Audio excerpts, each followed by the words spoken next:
എന്റെ പൊന്നു കുഞ്ഞെ, നീ ഒന്ന് വിഷമിക്കാതിരിക്കേ. എന്റെ മോളിനി മേലാൽ ആ വീട്ടിലേക്ക് പോകണ്ട. അവനോടെ പോയിട്ട് പണി നോക്കാൻ പറ. അവനാണ് കൊള്ളാലോ. കഴിഞ്ഞ ദിവസം കോഴിക്കറി വെച്ചപ്പോ തന്നെ ഞാൻ പറഞ്ഞത് എനിക്ക് കഴുത്ത് നീളത്തിൽ വേണം, എനിക്ക് കഴുത്ത് ഭയങ്കര ഇഷ്ടമാണ് കോഴിയുടെ. എന്നിട്ട് എന്റെ അമ്മായിയമ്മ എന്താ ചെയ്തതറിയോ? കഴുത്ത് കുനു കുനു കുനാന്നരിഞ്ഞ് കറിക്കകത്തിട്ടു. കറി വെന്ത് കഴിഞ്ഞപ്പോ കഴുത്ത് കാണാനും കൂടി ഇല്ലായിരുന്നമ്മ. ഓ എന്റെ ദൈവമേ, എന്റെ കുഞ്ഞൊരു കോഴിക്കഴുത്തല്ലേ ചോദിച്ചത്. അതുപോലും കൊടുക്കാൻ മനസ്സില്ലാത്തൊരു തള്ള. മോക്ക് അമ്മ എന്തോരം കോഴിക്കഴുത്ത് വേണേലും മേടിച്ചു തരാം. എന്നിട്ട് പൊരിച്ചോ കറി വെച്ചോ എങ്ങനെയാന്ന് വെച്ചാ മോക്ക് ഉണ്ടാക്കി തരാം. പോരെ? അല്ല, നിന്നെ അവൻ തല്ലുവോ മറ്റോ ചെയ്തോ? തല്ലിയൊന്നുമില്ല, പക്ഷെ ഒറ്റ ഞെട്ടിക്കല് ഞാനങ്ങ് വിറച്ച് കിടുങ്ങി പോയി. ഓ എന്റെ ദൈവമേ, ഞാനോ നിന്റെ അച്ഛനോ ഇന്ന് വരെ നിന്നോട് ചൂടായിട്ടുണ്ടോ മോളെ? ഉണ്ടോ? ഇല്ല. എന്റെ കൊച്ചിനോട് ചൂടാകാൻ വേണ്ടിട്ട് അവൻ അങ്ങനെ ധൈര്യം വന്നെന്നാ ഞാൻ വിചാരിക്കുന്നത്. അവൻ ഞെട്ടിച്ചേക്കുന്നു എന്റെ കുഞ്ഞിനെ. അതങ്ങനെയാ, നിന്റെ അച്ഛന്റെ പുന്നാര പെങ്ങൾ കൊണ്ടുവന്ന ആലോചനയല്ലേ? ഞാൻ അപ്പളേ പറഞ്ഞത് ഈ ബന്ധം വേണ്ട വേണ്ട. അന്നേരം അങ്ങനക്ക് പെങ്ങൾ കൊണ്ടുവന്ന ആലോചനയായിരുന്നു വലുത്. ഇതിപ്പോ ഞാൻ വിചാരിച്ച പോലെ തന്നെ സംഭവിച്ചു. ആ വന്നോ തന്ത? ദേ മോള് കെട്ടുവന്റെ വീട്ടിൽ നിന്ന് പോന്നതാ ഒറ്റയ്ക്ക്. ഭർത്താവിന്റെ അമ്മായിയമ്മയുടെ പീഡനം സഹിക്കാൻ വയ്യാതെ ചങ്കു പൊട്ടിട്ടാ എന്റെ കുഞ്ഞു വന്നത്. നിങ്ങളുടെ പുന്നാര പെങ്ങളെ കൊണ്ടുവന്ന ആലോചനയല്ലേ? പെങ്ങളോടെ ഇങ്ങോട്ട് വരാൻ പറ. എന്നെ അവർക്ക് ശരിക്കും അറിയത്തില്ല കേട്ടോ. വേഗം വിളിച്ച് പറ ഇങ്ങോട്ട് വരാൻ. അവൻ നിന്നെ തല്ലിയോ? തല്ലിയൊന്നുമില്ല. തല്ലിങ്ങി ഞാൻ നേരെ പോലീസ് സ്റ്റേഷനിലേക്ക് പോയാനെ. ഇങ്ങോട്ട് വരാൻ നിൽക്കുവോ? പിന്നെ എന്താ പ്രശ്നം എന്ന് പറ. എന്റെ ചേട്ടൻ അമ്മേനെ കൊണ്ട് ഭയങ്കര ശല്യമാണ്. എന്റെ പുറകെ നടന്ന് ഉപദേശത്തോട് ഉപദേശമോ. ആ തള്ള എല്ലാത്തിലും കേറി അങ്ങ് ഇടപെടും. തള്ളേന്നൊന്നും പറയാതെ മോളെ, ഭർത്താവിന്റെ അമ്മയല്ലേ? ആ, അവിടുത്തെ അമ്മ. ഇപ്പൊ ഞാൻ പുറത്തോട്ട് പോകാൻ വേണ്ടിട്ട് ഒരു നീല ചുരിദാറിട്ടെന്ന് വിചാരിക്കും, ഉടനെ പറയും മോളെ നിനക്ക് ഒന്നും കൂടി നല്ലത് പിങ്കാ, ആ പിങ്ക് ഇട്ടോണ്ട് പോയിക്കൂടെയെന്ന്. ഞാൻ ചേട്ടൻ പുറത്ത് എവിടെയെങ്കിലും പോയിട്ട് വരാൻ താമസിച്ച് വിളിച്ചോണ്ടിരിക്കും, എവിടെ എത്തി എവിടെ എത്തി. എനിക്കാണെങ്കിൽ ഇങ്ങനെ പുറകെ നടന്ന് ഇങ്ങനെ ശല്യം ചെയ്യുമ്പോ എനിക്ക് ഒരു സ്വാതന്ത്ര്യം ഇല്ല അവിടെ. അത് മാത്രമാണോ, കഴിഞ്ഞ ദിവസം എനിക്ക് ഭയങ്കര തലവേദനയായിരുന്നു. അപ്പൊ ഞാൻ തലവേദനയുടെ ശ്രദ്ധ മാറിപ്പോകാൻ വേണ്ടിട്ട് TV കണ്ടോണ്ടിരുന്നേ. ഉടനെ പറയും മോളെ 2-2.5 മണിക്കൂർ അതിന്റെ TV കാണാൻ തുടങ്ങിയിട്ട്, നിനക്ക് തലവേദനയല്ലേ, പോയി കിടക്കുമെന്ന് പറഞ്ഞിട്ട് ആ TV അങ്ങ് ഓഫാക്കി. എനിക്ക് വന്ന ദേഷ്യമുണ്ടല്ലോ, പിന്നെ ഞാൻ കടിച്ചു പിടിച്ചതാ. അത് മാത്രമാണോ, ചോറ് കഴിക്കാൻ വേണ്ടി ഇരിക്കുമ്പോ കുറെ ചോറങ്ങ് വിളമ്പിത്തരും. ഞാൻ എന്താ തീറ്ററപ്പായിയാണോ? അങ്ങനെ ഭയങ്കര ശല്യം. എനിക്ക് അവിടെ നിൽക്കാൻ പറ്റൂല, ഒരു സ്വാതന്ത്ര്യവും ഇല്ല. ഈ നിസ്സാര കാര്യത്തിനാണോ നീ ഇറങ്ങിപ്പോന്നത്? ഇറങ്ങി പോന്നു അതുകൊണ്ടൊന്നുമല്ല. ഞാൻ അമ്മയോട് ചൂടായപ്പോഴേ ചേട്ടനെന്നെ ഒറ്റ ഞെട്ടിക്കല് ഞാനങ്ങ് കിടുങ്ങിപ്പോയി. അപ്പൊ തന്നെ ഞാൻ വേഗം കൊടുത്ത് ഇങ്ങോട്ട് പോന്നു. ഞാൻ അവനെ ഒന്ന് വിളിക്കട്ടെ. എന്റെ പൊന്ന് രാജി, നിന്നോട് ഞാൻ അപ്പോഴേ പറഞ്ഞതല്ലേ ഈ കല്യാണം നടത്തണ്ടാന്ന്. എനിക്ക് അറിയാവുന്ന കൂട്ടരാന്ന് ഇവര്. എന്റെ പൊന്നു ജാനുവച്ചി, കല്യാണത്തിന് മുമ്പ് ആ ചെറുക്കന്റെ നാട്ടിൽ അന്വേഷിച്ചപ്പോ നല്ല തങ്കപ്പെട്ട സ്വഭാവമുള്ള ചെറുക്കനാന്നല്ലേ ആ നാട്ടുകാർ പറഞ്ഞത്. അത് മാത്രമാണോ, അവന്റെ അമ്മേനെ കുറിച്ചൊക്കെ നാട്ടുകാർക്ക് എന്തൊരു നല്ല അഭിപ്രായമായിരുന്നു അറിയാവോ? നല്ല കുടുംബക്കാരാണ്, ചെറുക്കന് നല്ല സമ്പാദ്യശീലമുണ്ട്, ജോലിയുണ്ട്, അതുണ്ട് ഇതുണ്ട്, മാങ്ങയുണ്ട് തേങ്ങയുണ്ടെന്ന് പറഞ്ഞിട്ടല്ലേ കല്യാണം നടത്തിയത്. പറഞ്ഞിട്ട് എന്താ കാര്യം? ചെറുക്കനൊരു അമ്മമോനായി പോയില്ലേ? ആന്ന്, എനിക്കറിയാവുന്ന 2 വർഷം മുന്നേ ഞാൻ ആശുപത്രിയിൽ അഡ്മിറ്റ് ആയി കിടന്നു. എന്റെ കാലൊടിഞ്ഞിട്ട് നീ ഓർക്കുന്നില്ലേ? ആഹാ. ആ. എന്നിട്ട് അന്നേരം ഈ ചെറുക്കൻ അതിന്റെ അമ്മേനെ കൊണ്ട് അവിടെ കിടപ്പുണ്ട്. അമ്മയ്ക്ക് പിന്നെ ഏതാണ്ട് ഡെങ്കിപ്പനിയോ മറ്റോ ആയിരുന്നു. എന്റെ ദൈവമേ, ഈ ചെറുക്കൻ അമ്മേനെ താഴെ വെക്കുന്നില്ലെന്നുള്ളതാ. അയ്യോ, കഞ്ഞി കോരി കൊടുക്കുന്നു, തലമുടി കെട്ടി കൊടുക്കുന്നു, പല്ല് തേപ്പിക്കുന്നു, ഒന്നും പറയണ്ട. ഞാൻ അവിടെ കാലും ഒടിഞ്ഞ് അട്ടം നോക്കി കിടക്കുവാ. എന്റെ മകൻ ഒരുത്തനുള്ളത് കുടിച്ച് കുടിച്ച് പാമ്പായിട്ട് ആശുപത്രിയുടെ ഗേറ്റിന്റെ പുറത്ത് സെക്യൂരിറ്റി അടിച്ച് പുറത്താക്കി അവൻ അവിടെ കിടക്കും. അന്നേരമാണ് ഈ മകൻ ഇതിന്റെ അമ്മേനെ ഇങ്ങനെ കൊണ്ടു നടക്കുന്നത്. അന്നേരം ഞാൻ ഓർത്തു കേട്ടോ, ഇത് അമ്മയുടെ സാരിത്തുമ്പേര് ജീവിക്കുന്ന ഒരു ചെറുക്കനാണല്ലോ എന്ന് ഞാൻ അപ്പൊ തന്നെ ഓർക്കുകയും ചെയ്തേ.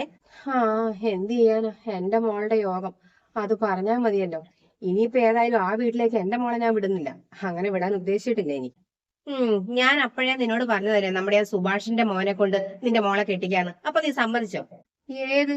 ആ സുഭാഷിന്റെ മോൻ തണ്ണിവീനയോ? തണ്ണിവീനൈ? ഓ, ആമ്പിള്ളാരായ കുറച്ച് തണ്ണിയൊക്കെ അടിക്കും. എന്ത് തണ്ണി അടിച്ചാലും എന്താ, ആ ചെറുക്കനെ അമ്മമോനല്ല. ആ, കഴിഞ്ഞ ആഴ്ച ഒറ്റ ചവിട്ടിന് അവൻ അവന്റെ അമ്മേനെ താഴെ ഇട്ടത്. ഇപ്പം സുഭാഷിന്റെ ഭാര്യ ആശുപത്രിയിൽ അഡ്മിറ്റാ. എല്ലാരോടും പറഞ്ഞേക്കുന്നത് കാല് തെന്നി ബാത്റൂമിൽ വീണതാണ്. പക്ഷെ ഇതാ കാര്യം. എന്റെ പൊന്നു ജാനുവേച്ചി, അമ്മമോനല്ലാത്ത ഒരു ചെറുക്കനെ നോക്കണം എന്ന് പറഞ്ഞപ്പോഴത്തേക്കും അമ്മയെ തല്ലീനെയാണോ എന്റെ മോക്ക് വേണ്ടി ആലോചിക്കുന്നേ? നിങ്ങൾക്ക് അമ്മമോൻ വേണ്ട, അച്ചിക്കോന്തം മതി. നോക്കാം. പോയി ആലോചിച്ചു അവിടുന്ന്. എവിടെയെങ്കിലും നല്ല ചെറുക്കന്റെ വല്ല ആലോചന ഉണ്ടെങ്കിലും പറ. ഇപ്പൊ പെണ്ണിനെ എന്തായാലും ഇങ്ങനെ വീട്ടിൽ നിർത്താനൊന്നും പറ്റിയല്ല. വേറെ കല്യാണം എന്തായാലും കഴിപ്പിച്ചു വിടണം. ഇതെങ്ങനെയും പറഞ്ഞ് അവളുടെ മനസ്സൊന്ന് നേരെയാക്കി എങ്ങനെയെങ്കിലും ഈ ബന്ധം ഒന്ന് ഒഴിവാക്കി എടുക്കണം. അതുകൊണ്ടിട്ട് നല്ല വല്ല ആലോചന ഉണ്ടെങ്കിൽ ചേച്ചി പറ.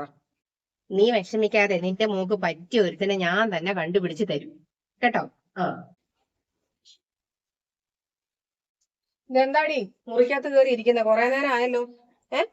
മുറിക്കകത്ത് കയറി ഇങ്ങനെ സങ്കടപ്പെട്ടിരിക്കാൻ മാത്രം എന്താ?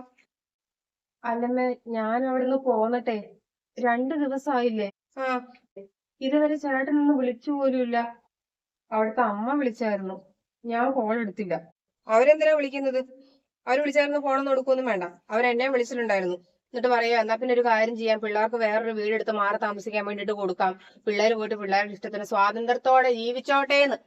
അമ്മ അങ്ങനെ പറഞ്ഞോ? അതൊരു നല്ല കാര്യമല്ലേ? എന്ത് നല്ലതാന്ന്? നിന്റെ കെട്ടിയവന്റെ സ്വഭാവം ഒന്നും മാറിയാലോ? അവന്റെ സ്വഭാവം അത് തന്നെ ആയിരിക്കല്ലേ? ഓ എന്റെ ദൈവമേ, വീട്ടിൽ ആളുള്ളപ്പോ തന്നെ അവൻ അടിക്കാൻ കയ്യോങ്ങി. ഇത് ആരും ഇല്ലാതെ കൊണ്ടിട്ടേച്ച് തല്ലിക്കൊന്നാൽ ആരുണ്ട് സമാധാനം പറയാൻ വേണ്ടിട്ട്? അമ്മ, ചേട്ടൻ അങ്ങനെയൊന്നും ചെയ്യൂല. എന്നോട് നല്ല സ്നേഹമാ. ഓ പിന്നെ സ്നേഹം ഉണ്ടായിട്ടാണ് ഒരു പ്രശ്നം ഉണ്ടായപ്പോ അവൻ അമ്മേന്റെ കൂടെ നിന്നത്, ഭാര്യയുടെ കൂടെ നിൽക്കാതെ. അവന് ഇതിന്റെ സ്നേഹമൊന്നുമില്ല. അവൻ കഴിഞ്ഞ ഓണത്തിന് പിന്നെ എനിക്കും അവന്റെ അമ്മയ്ക്കും ഒരു സാരി എടുത്തു. അവന്റെ അമ്മേനെ കഴിഞ്ഞ് 350 രൂപ കുറവ് ഉള്ള വിലയുള്ള സാരിയല്ലേ അവൻ എനിക്ക് എടുത്തു തന്നത്. അത് പിന്നെ അമ്മയ്ക്കും അവിടുത്തെ അമ്മയ്ക്കും ഒരേ വിലയുടെ സാരി തന്നെ ഒരുപോലെ തന്നെ ആദ്യം എടുത്തതാ. അന്നേരം അമ്മയല്ല പറഞ്ഞേ അമ്മയ്ക്ക് പിങ്ക് കളർ സാരി വേണമെന്ന്. അങ്ങനെ പിങ്ക് നോക്കി നോക്കി എടുത്തപ്പം അതിന് 350 രൂപ കുറഞ്ഞു പോയി. അല്ലാണ്ട് മനഃപൂർവ്വം എടുത്തൊന്നുമല്ല. ഓ പിന്നെ യൂണിഫോം പോലെ ഇട്ടുകൊണ്ട് കിടക്കാൻ എനിക്ക് ഇഷ്ടമില്ലാഞ്ഞിട്ടാ. ഇനി എന്തായാലും നീ അങ്ങോട്ട് പോകുന്ന കാര്യത്തെ കുറിച്ചൊന്നും ചിന്തിക്കണ്ട. അവനെ അങ്ങ് മറന്നേക്ക്. മറന്നിട്ടോ? എന്നിട്ടെന്താ, വേറെ കല്യാണം കഴിക്കണം. വേറെ എത്ര ചെറുക്കന്മാരെ കിട്ടും? ഒന്നാമത് ആൺപിള്ളേർക്ക് ഇപ്പൊ പെൺപിള്ളേരില്ലാതിരിക്കുവാണ്. ഇതിപ്പോ ഒന്ന് പെറ്റതാണേലും കുഴപ്പമില്ലെന്നും പറഞ്ഞിട്ടാണ് നല്ല ജോലിയും പിന്നെ വിദ്യാഭ്യാസം ഒക്കെ ഉള്ള ചെറുക്കന്മാര് പോലും നടക്കുന്നത്. അത്രയ്ക്കും പെണ്ണിനെ കിട്ടാനില്ലെന്ന്. അതുകൊണ്ട് നല്ലൊരു ആലോചന നോക്കിയിട്ട് നമുക്ക് കല്യാണം നടത്താം. ഞാൻ ആ ജാനുവേച്ചിയോട് പറഞ്ഞിട്ടുണ്ട് നല്ല ചെറുക്കന്മാര് വല്ലതും ഉണ്ടെ പറയാൻ വേണ്ടിട്ട്. അയ്യേ, വേറെ കല്യാണം കഴിക്കാനോ? ഈ അമ്മ എന്തൊക്കെയാ പറയുന്നേ? ഞാനിവിടെ നിൽക്കുന്ന അമ്മയ്ക്ക് എന്താ ബുദ്ധിമുട്ടാണോ?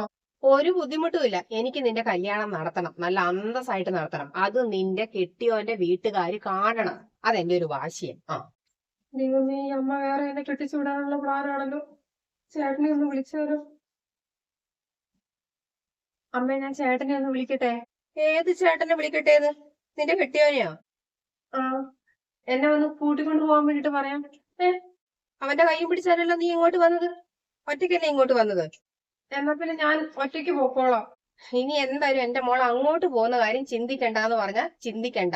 ഈ ബന്ധം ഇവിടെ തീർന്നു. അമ്മ, എന്താടി? ഇനി നിനക്ക് പോണെന്നാണെങ്കിൽ നീ പൊക്കോ. പക്ഷെ നിനക്ക് അച്ഛനുണ്ടാവും, അമ്മ ഉണ്ടായില്ല. ഞാൻ പറഞ്ഞേക്കാം. ഞാൻ എന്തായാലും പോകും. എന്റെ വാക്കും ധിക്കരിച്ച് അവനെ വിളിച്ചിട്ട് പോകാനാണെങ്കിൽ എന്റെ സ്വഭാവം നിനക്ക് അറിയാലോ. ഓ എന്റെ ദൈവമേ, ഏത് നേരത്താണോ ഇറങ്ങി പോരാൻ തോന്നിയത്? ഹലോ ചേട്ടാ, എന്നെ കൂട്ടിക്കൊണ്ട് പോവാൻ വേണ്ടിട്ട് വരുവോ? ഈ അമ്മ എന്നെ വേറെ കല്യാണം കഴിപ്പിച്ച് വിടാൻ വേണ്ടിട്ട് നോക്കുക. ചേട്ടൻ ഒന്ന് വേഗം വാ. ഓ, നല്ല കാര്യമാണല്ലോ.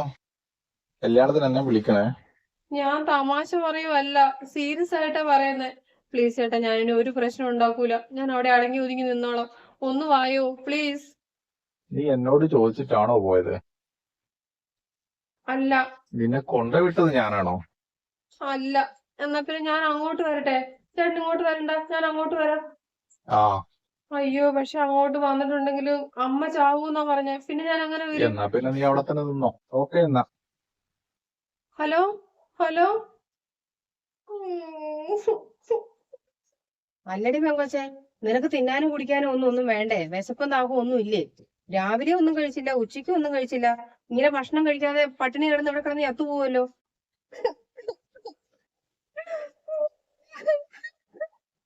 എന്തിനാടി കിടന്ന് കരയുന്നത്? നിന്റെ അമ്മ ചത്തോ?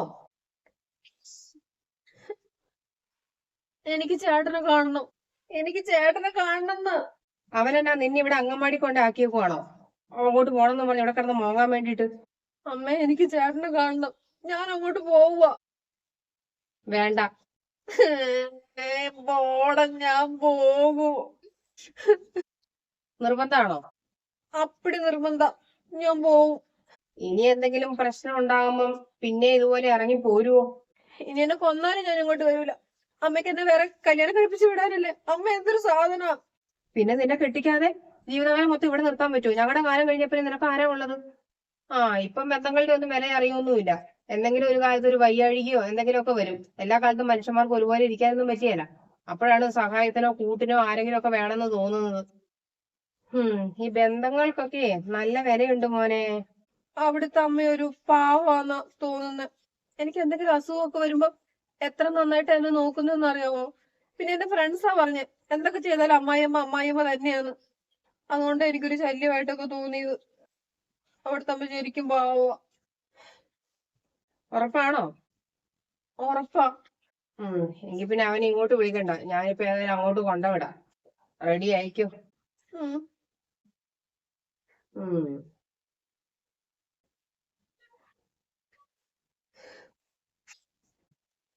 ഓ, എന്റെ ദൈവമേ, ഇപ്പഴാ സമാധാനമായത്. ഓ, നീ വിഷമിക്കാതെ നിന്റെ മോക്ക് പറ്റിയ ഒരുത്തനെ ഞാൻ തന്നെ കണ്ടുപിടിച്ച് തരും കേട്ടോ. ആ, എല്ലാം കേട്ടു കേട്ടു കേട്ടു. ഓ, ചേച്ചി ഇത്ര നേരം അഭിനയിക്കുവോ? ആടി, എനിക്ക് നല്ലോണം അഭിനയിക്കാനൊക്കെ അറിയാം. ശരിക്കും? നിനക്കറിയാലോ, കഴിഞ്ഞ പ്രാവശ്യം കുടുംബശ്രീയുടെ നാടകത്തിന് അവരെന്നെ കൂട്ടിയോ? ഞാൻ അഭിനയിക്കുമെന്ന് അവരോട് കെഞ്ചി കെഞ്ചി പറഞ്ഞതാ, എന്നിട്ടും കൂട്ടിയില്ല. അടുത്ത പ്രാവശ്യമേ ഞാനും കൂടെ പറയാം കേട്ടോ, ചേച്ചിക്ക് ഒരു പ്രധാനപ്പെട്ട വേഷം തരാൻ വേണ്ടിട്ട്. ആ, നീ പറഞ്ഞാ മതി.